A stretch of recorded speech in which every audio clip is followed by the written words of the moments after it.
Joining us now from Columbus, Ohio, Governor John Kasich. And Governor, welcome back to Fox News Sunday. Thanks, Chris. Good to be with you. You have engineered quite a turnaround in Ohio since you took office in 2011, and let's put up part of your record. Your state has been the #5 job creator in the nation over that period of time, and #1 in the Midwest. Unemployment is now 6.5%, the lowest in your state since June of 2008, and Ohio has gone from an $8 billion deficit to a $1.5 billion surplus. Question, what's the secret to your success? Chris, something that conservative Republicans have promoted, I was a supporter of Ronald Reagan when I was first elected to Congress in '82, when we were in the midst of a deep recession, and that is balancing budgets, being fiscally responsible, common sense regulations, and tax cuts. I like to say, if you have a restaurant, you don't have any customers, you don't raise your prices, and that's where Ohio was. And so what we've done is we balanced our budget, created this surplus, provided certainty, cut taxes for small business, killed the death tax, and we have common sense regulations, and we are engaged in workforce training. All these things coupled with certainty here in Ohio is what's allowed job creators to feel comfortable and allow them to invest in our state. Almost 250,000 people more now working than when we all came in 3 years ago, and we're deeply grateful, but we've got a long way to go. All right, but the national economy is also in the midst of a recovery. Have President Obama's policies been part of the solution? Well, look, I think the economy is healing a little bit, Chris, but this is not the kind of recovery that we expect after a recession. We should be growing a lot faster. And I think the problem is you have these giant deficits. You got the threat of taxes. You got the problem of Obamacare, which creates uncertainty. And all of those things are a drag on what is the natural healing process. So think about healing when you're 30 years old as opposed to you're 90 years old, right? I mean, we should be growing as a 30-year-old and healing as a young person rather than an older person. And the fact of the matter is that this recovery is anemic. And I wish the president could provide the certainty, because that would mean that more Americans would be able to realize their God-given dreams and destinies in life. But, Governor, you have just proposed a new budget that seems to track with at least some Obama policies. You propose spending $2.4 billion on construction and maintenance projects, half a billion dollars rather, more than 2 years ago. And while you would cut the state income tax by 8.5%, you would pay for it by raising taxes on oil and gas drilling, on business, and on tobacco. The conservative group, Americans for Tax Reform, criticizes you for those tax increases. Well, Chris, I think, well, first of all, we have really restrained ourselves in terms of rebuilding the infrastructure of Ohio. But the time comes when every state needs to rebuild their infrastructure, and we've done it conservatively. Look, our bond ratings from our credit ratings from New York have improved.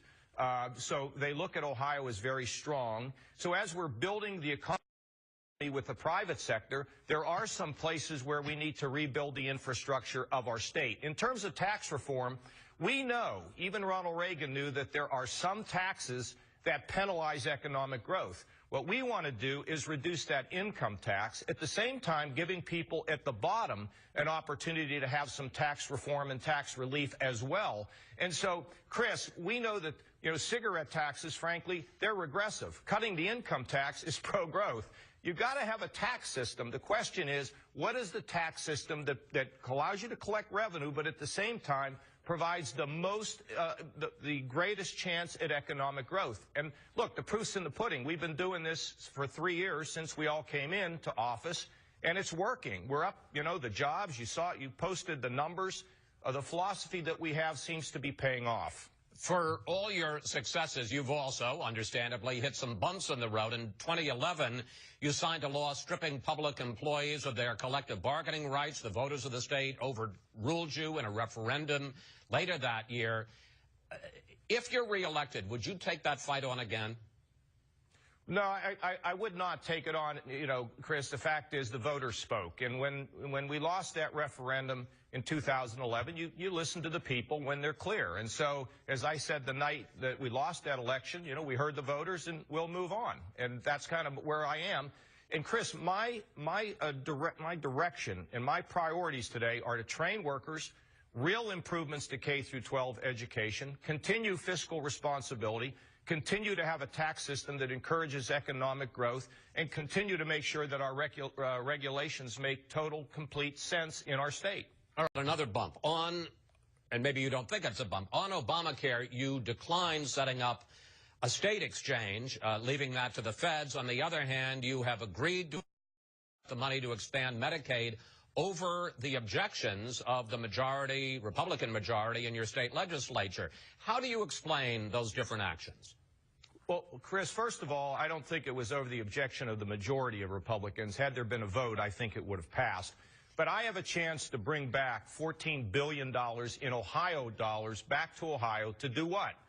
To strengthen our local communities as they treat the most significant problem of drug addiction and the problem of mental illness.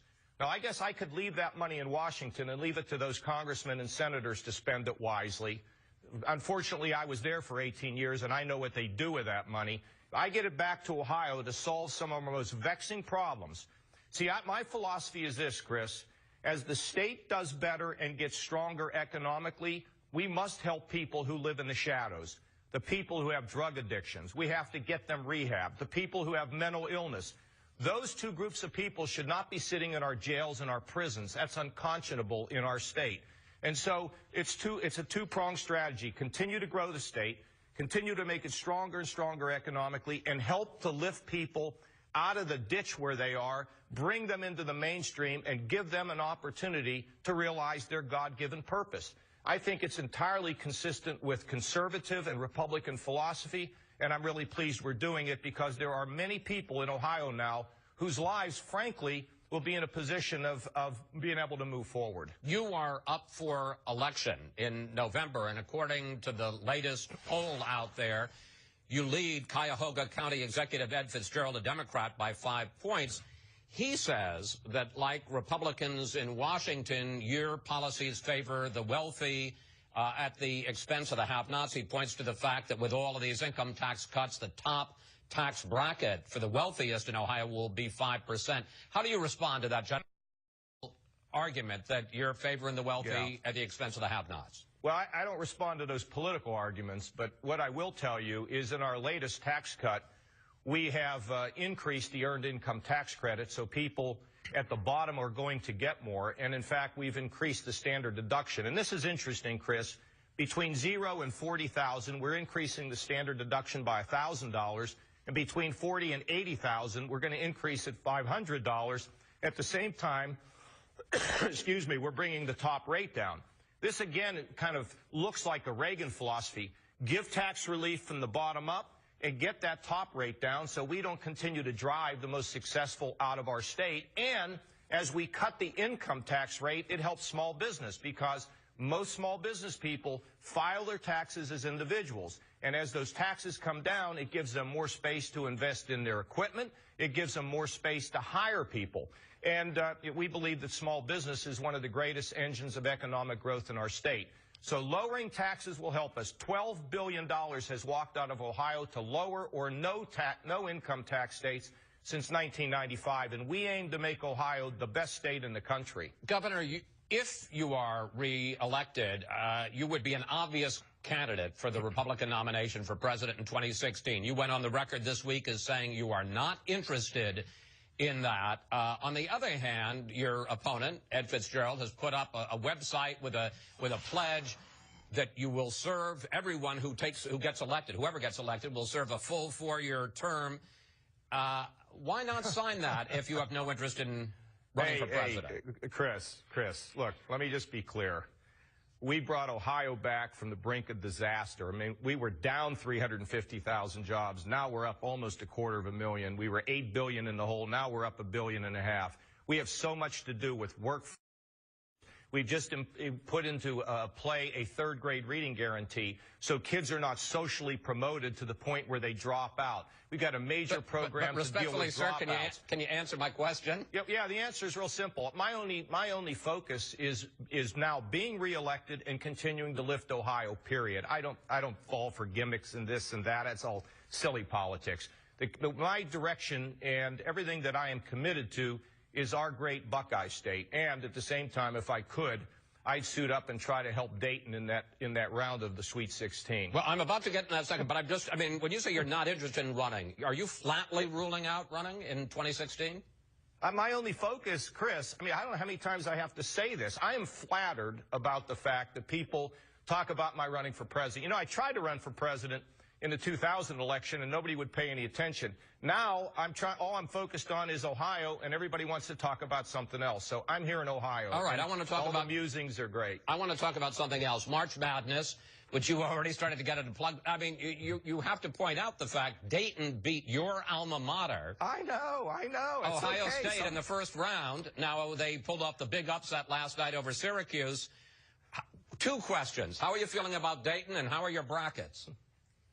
Well, I haven't filled out a bracket, but they asked me down in Dayton what I thought about the Dayton-Syracuse game, and here's what I said. You know, Syracuse had a great run this year, but you also know that Syracuse lately had trouble being able to hit the three, being able to have really good shooting, and I thought with Dayton's depth and their ability to shoot, that they had a pretty good chance against Syracuse. The next game, which I think they'll play Kansas, that'll be a little bit tougher. And in terms of Ohio State, we've had a lot of glory here, and we'll have it again, and it's kind of nice to see a place like Dayton get so excited. I guess the president of the university was crowd surfing down there, Chris. So yeah, I've never seen you crowd surf, but I think that's in your future. Well, I was going to say, if this politics thing doesn't work out, Governor, you may have a sports commentating or analysis job in your future. And, you know, the paper down there wrote, the University of Dayton. So they're now the basketball power in the state. Governor, thank you so much for coming in today. Always a pleasure. We'll be following the race for governor in Ohio.